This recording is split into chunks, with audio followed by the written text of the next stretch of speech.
President Trump backing away from abolishing FEMA as Trump heads to Texas Friday after a catastrophic flooding that left more than 100 people dead and 170 people missing? The Washington Post reports that the White House is backing away from abolishing FEMA. Meanwhile, President Trump's Environmental Protection Agency head Lee Zeldin launched 2 new resources to deliver total transparency for Americans curious about geoengineering and contrails. Here is Lee Zeldin speaking about the newly launched program. Let's watch. Concerned Americans have urgent and important questions about geoengineering and contrails. The American public deserves and expects honesty and transparency from their government when seeking answers. But for years, people who asked questions in good faith were dismissed, even vilified by the media and their own government. That era is over. The Trump EPA is committed to total transparency. Democrat Representative Don Beyer of Northern Virginia blasted the effort, writing on X, quote, "The Trump administration breaks new ground, finding stupid ways to elevate kooks and loons every day. This is genuinely insane."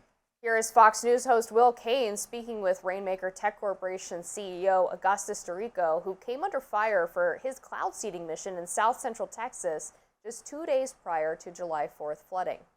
Are you messing with things that you shouldn't be messing with when it comes to the weather? I get this question all the time, and I totally think it makes sense to ask it. My intention is to serve God. I think that in Genesis 1:26 through 28, and then throughout the Psalms and the rest of the Bible, God tells us to take dominion over and steward creation, both for our sake, creation's itself, and then to honor him. And so if there are droughts and we have the tools to mitigate the damage done by them for our sake and for nature itself,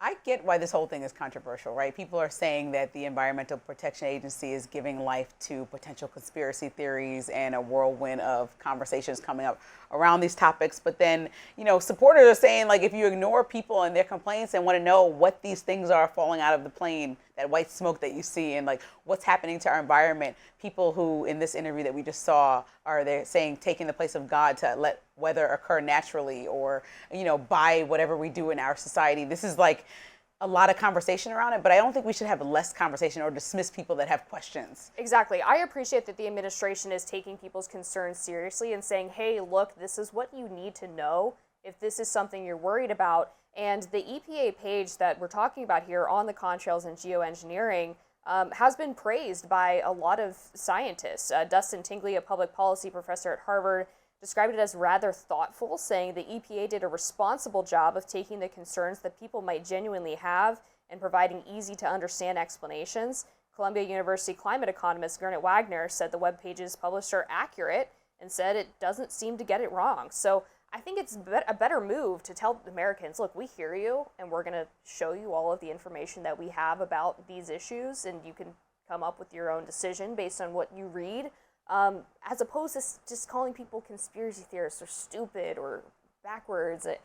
That's obviously an unhelpful thing that causes people to retrench further into those conspiracies rather than helping to inform them. And one of the topics that the Rising Team was talking about yesterday was, in the office, was that CNN released a poll that, or they talked about it on their air, that Americans aren't really invested into climate change and that discussion. And there's a number of factors why, right?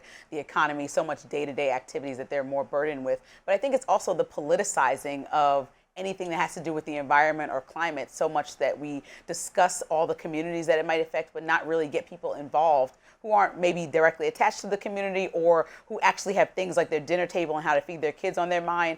We need to involve people in the conversation in ways that they are comfortable to make them care about these things, because I think overall the world is going to move forward with the climate that's changing around the globe with or without the U.S. And so the more that we can get Americans on board to have the dialogue and make it an open forum without condescending people, the better off we'll be to make everybody on board for a better America and a better world for our children. Yeah, and I think at this point most people understand that the climate is changing, but the questions that remain are how much does human behavior impact that? Right. What realistically can we change, and how much will it cost to do that in order to cause an incremental change in the environment? And then they also feel misled by climate catastrophism, which has made a lot of really aggressive predictions about what's going to happen from climate change, which over the years haven't really borne true. And so they feel very misled, like they've been lied to in service of a political agenda.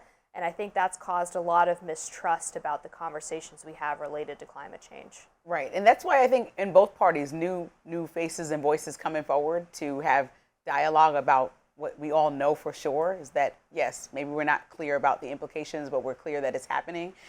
We'll start the conversation in the right direction as opposed to, no, your side versus my side. It's the earth. You know what I mean? It's like it's a basic conversation about protecting society.